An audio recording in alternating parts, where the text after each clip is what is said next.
श्री शिवाय नमस्तुभ्यम। हर हर महादेव। एक बार पार्वती जी ने शिव जी से पूछा, हे देव, दैत्य लोग आपका प्रसाद पाकर तीनों लोकों में उत्पात करते हैं और इंद्र आदि देवताओं को अपने स्थान से भगा देते हैं। ऐसे दुष्ट आत्माओं को भला वर क्यों देते हैं और भगवान विष्णु उन्हें क्यों मारते हैं? उनके द्वारा मारे हुए दैत्यों की क्या गति होती है? कृपा पूर्वक मेरे से वर्णन कीजिए। तो महादेव जी कहने लगे, हे देवी, सात्विक, राजक और 3 प्रकार की प्राणी होती हैं। उनमें ये दैत्यगण प्रायः तमोगुणी और दुर्दश होते हैं। देवताओं के साथ ये सदा वैरभाव रखते हैं और संसार का संहार कर देने के लिए उद्यत होकर तामसिक तपस्याओं के द्वारा मोहवश मेरा भजन करते हैं। फिर मैं जो उन्हें वरदान देता हूँ उसमें केवल उनकी भक्ति ही उनका कारण होती है। मैं भक्ति से भली भांति बस में हो जाने वाला हूँ। तपस्या के अनुसार वर पाकर वो पाप आत्मा दैत्य वो विष्णु जी के द्वारा मारे जाते हैं। उनका रहस्य भी मुझसे सुनो। मैं ओम श्री विष्णु जो भिन्न भिन्न प्रतीत होते हैं उनमें गुण भाग करके वास्तव में हम दोनों अभिन्न हैं। हम में आराध्य और आराधक अभी तक एक ही सामान्य हैं। हम उनके आराध्य हैं और वो हमारे हैं। श्री विष्णु के चरणों के अग्रभाग से निकली हुई गंगा जी को मैं भक्ति पूर्वक अपने मस्तक पर धारण करता हूँ। तीनों लोकों की रक्षा के लिए उद्यत हुए श्री विष्णु जी त्रिकाल तक मेरी उपासना करके दुष्ट दृष्टों का नाश करने वाला सुदर्शन चक्र प्राप्त किया। त्रिभुवन के उत्पत्ति के कारण भूत श्री हरि की मैं भक्ति पूर्वक आराधना करता हूँ। ठीक इसी प्रकार श्री हरि भी मेरी आज्ञा सिरोधारी करके अजन्मा होते हुए जन्म लेकर संपूर्ण जगत की रक्षा किया करते हैं। हिरण्यकश्यप दैत्य का वध करने के लिए नृसिंह शरीर धारण करने वाले श्री हरि को मैंने ही शांत किया था। इसी प्रकार बानासुर की रक्षा के लिए त्रिशूल उठाने वाले मुझ शंकर को मनुष्य अवतार में भी स्थित होते हुए श्री हरि ने लीला पूर्वक उसका वध कर दिया था। मेरी महिमा और प्रभाव को बढ़ाते हुए मेरे प्रभु भगवान विष्णु नित्य मेरी सेवा करते हैं और मैं भी अनादि अनंत परमात्मा श्री हरि का ध्यान योग समाधि में चिंतन करता हूँ। इस प्रकार उनमें मेरे में कोई मूर्ख मनुष्य ही हम दोनों में भेद भाव कमियां आरोप लगाते हैं। मैं ही विष्णु रूप धारण करके दुष्टों का संहार करता हूँ। वे दैत्य हम दोनों के प्रभाव से निष्पाप होकर मुक्ति के लिए ब्रह्म ऋषि के कुल में जन्म लेते हैं। ब्रह्मचर्य के पश्चात पाशुपति योग का आश्रय लेकर पूर्व जन्म के संस्कार से वे फिर मेरी उपासना करते हैं, मेरे लिंगों का पूजन करते हैं। सदा एकमात्र मुझ में ही अपना मन लगाए हुए मेरे ध्यान में निरंतर पूर्वक रहते हैं। जो संपूर्ण जगत की अधीश्वरी तुम पार्वती की भी वंदना करते हैं। उन्हें देह त्याग के बाद मैं सारी सालों के मुक्ति दे देता हूँ। धर्म शास्त्रों के अनुकूल आचरण के कारण वो साधु पुरुषों मुनियों द्वारा निंदक भी नहीं होते। तीर्थ यात्रा के प्रसंग से वे ब्राह्मण लोग जब यहाँ आते हैं तब मैं अपने स्थान पर ले आता हूँ और तुम उन्हें भोजन आदि तरह तरह के उपहारों से तृप्त करती हो। देवी, फिर भी सभी धर्मों में तत्पर होकर श्री सोमेश्वर की पूजा करते और श्री शांत होने पर परम दुर्लभ मोक्ष प्राप्त करते हैं। ब्राह्मण लोग कहते हैं कि हे पार्वती जी के पूछने पर भगवान शिव ने भी यही कहा था। वही देवर्षि नारद ने दोनों का संवाद सुना और कथा हमारे पूछने पर बतला दिया। ब्राह्मणों के ऐसा कहने से सोमदेव प्रसन्न होकर अपने लोक को चले गए और फिर उनकी आज्ञा से ब्राह्मण भी सोमेश्वर देव की पूजा करते हैं। जिस मनुष्य ने सोमवार से लेकर 8 दिनों तक सोमेश्वर देव का पूजन किया है उसने सभी प्रकार के दान और संपूर्ण चीज़ों का अनुष्ठान कर लिया। महादेव जी कहते हैं, हे पार्वती, कैलाश के उत्तर पर्वत के शिखर पर सोनप्रभा नामक उसमें धनवाहन नाम के एक गंधर्वराज रहती थी। उनकी पत्नी बड़ी मनोहर थी। उसके साथ रहकर वे वहाँ दिव्य भोगों के उपभोग करते थे।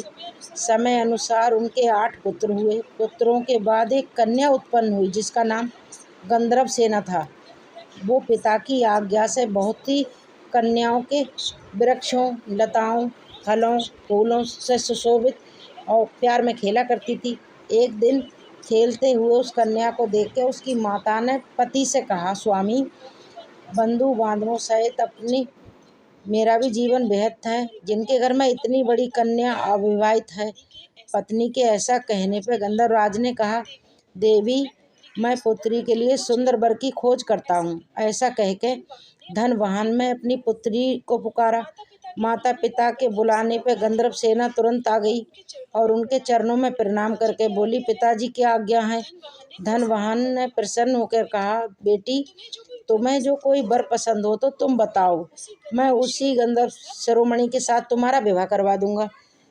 पिता के ऐसा कहने पर कन्या कहने लगी, पिताजी, क्या तीनों लोकों में मेरे रूप के करोड़ भी अंश के बराबरी करने वाला कोई है।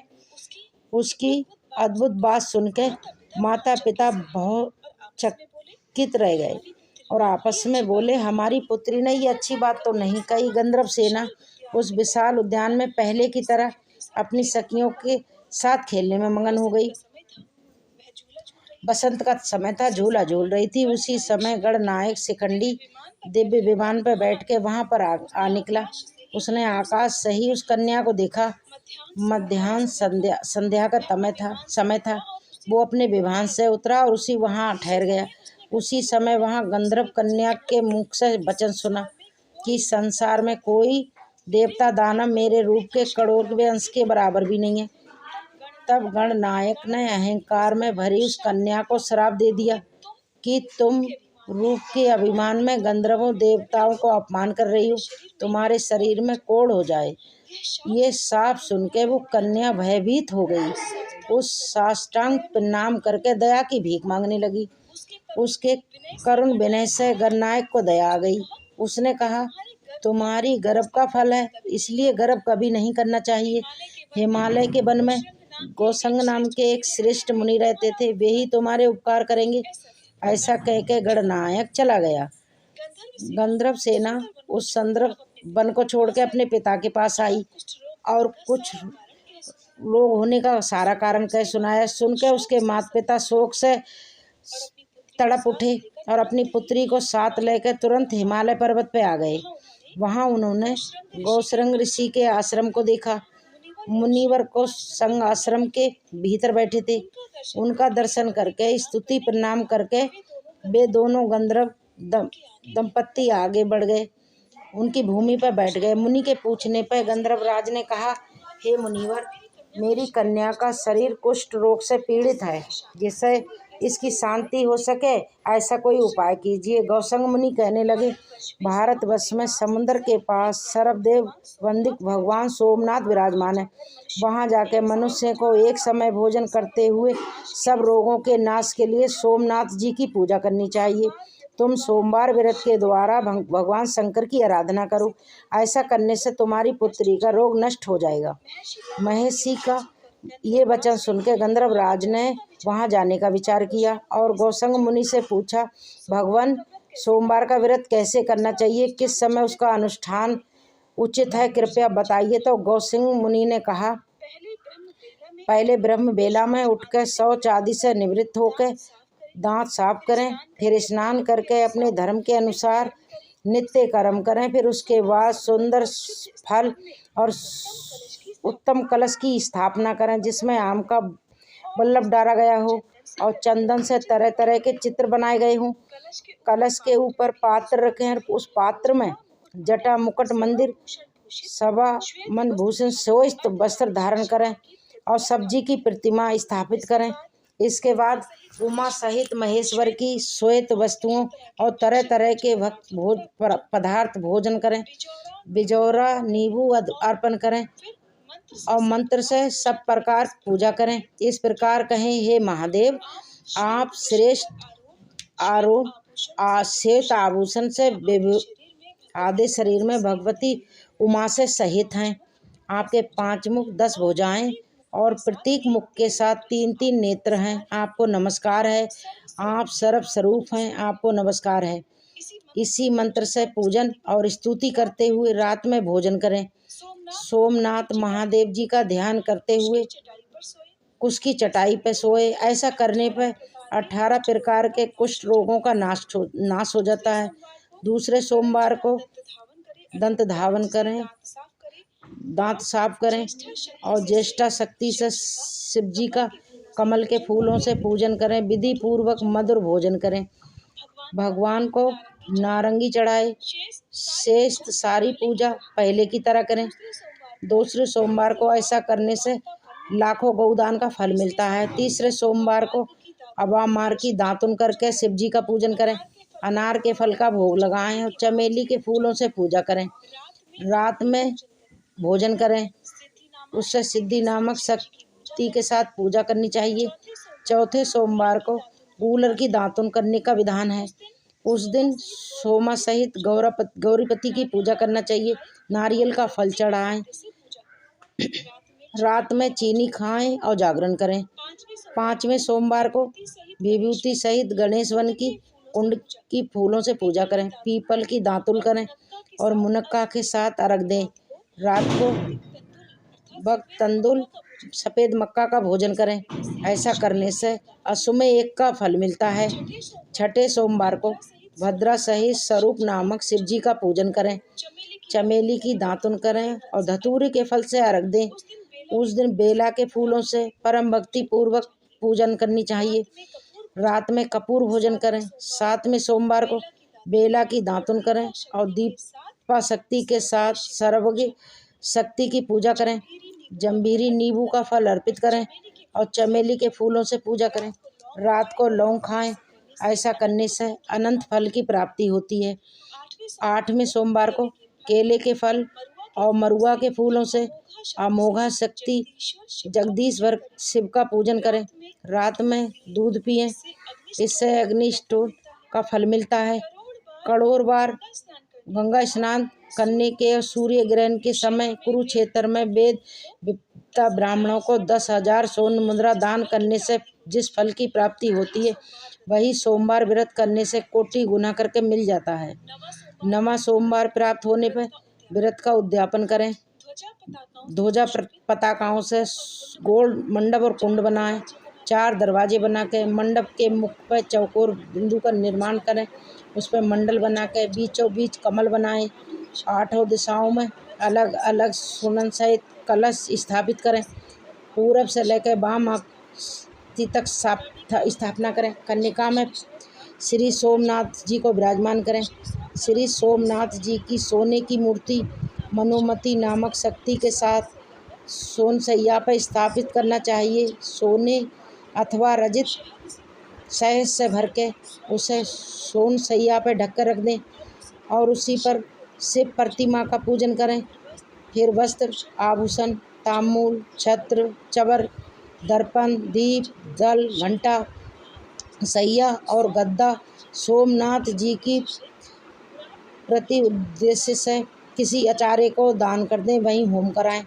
पूजन करके रात में वहीं जागरण करें। अपने हृदय में सोमनाथ जी का ध्यान करते हुए पंचगफी पीपल प्रातः काल स्नान करके विधि पूर्वक सोमदी जी का ध्यान करके इसके बाद दूध चीनी से बनी हुई अनेक प्रकार के भक्ष्य पदार्थों द्वारा 9 ब्राह्मणों को भक्ति पूर्वक भोजन कराएं। 2 वस्त्र और 1 गौदान करके विसर्जन करें। इस प्रकार सोमवार व्रत का पालन करने वाला पुरुष अक्षय पुण्य का भाग्य होता, धन धान से संपत्ति, स्त्री पुत्र से सुशोभित होता है। उसके कुल में कोई भी दरिद्र दुखी नहीं होता। इस प्रकार विधि पूर्वक व्रत करने पर मनुष्य देही त्याग के बाद अंत में शिव लोक को जाता है।